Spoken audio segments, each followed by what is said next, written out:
Mən uroloq, androloq uzman doktor Elgün Hacıyev. Bugünkü mövzumuz testosteron iynələridir. Testosteron iynələri içərisində bol miqdarda testosteron bulundurur və biz pasientlərə hansı ki hipogonadizmdən, yəni testosteron azlığına bağlı şikayətləri olan pasientlərimizə tövsiyə edirik və ona görə də vururuq. Amma təəssüf olsun ki, Azərbaycanın özündə ehtiyac olur olmasın bol miqdarda testosteron iynələri vurulduğunu görürük və bunun daha çox bodybuilderlər, yəni bu fitness zallarında vurulduğunu görmüşük ya da şahidini olmuşuq. Testosteron iynələri gərəksiz yerə vurulduğunda biz bəylərdə tək cinsi sağlığı deyil də ümumi bədən sağlığımızı təhlükəyə atır. Çünki testosteron bir hormondur və bu hormonun yüksəkliyi həddindən artıq çox olduğunda biz ilk başda ürək problemlərinə gətirib çıxarda bilir, qaraciyər, böyrək və prostat şikayətləri də yarada bilir. Çünki testosteronun bədəndə doping effekti var. Yəni bizim bədən enerjimizi artırır və bu təzyiqimizi qaldırır,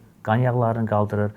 Prostat şikayətləri varsa, bu prostat şikayətlərin daha da artmasına gətirib çıxarda bilir. Hətta qaraciyər sirozuna da gətirib çıxarda bilir. Ona görə mütləq dərəcədə gərəksiz yerə vurulan testosteron və yaxud da testosteron çöldən bir şəkildə vurulacaqsa, mütləq dərəcədə bu həkim kontrolu altında olmalıdır və vurulduqdan sonra da həkim, uroloq bunu düzənli olaraq bəlli bir şema şəklində hər 1 aydan bir, 3 aydan bir pasiyentin qan analizlərini yoxlayıb da burada hər hansı bir testosterona bağlı fəsadlaşma varmı, yoxmu kontrol altında tutmalıdır. Bunun kimi videolardan vaxtında xəbərdar olmaq üçün YouTube səhifəmə abunə olmağı və videoları like etməyi unutmayın.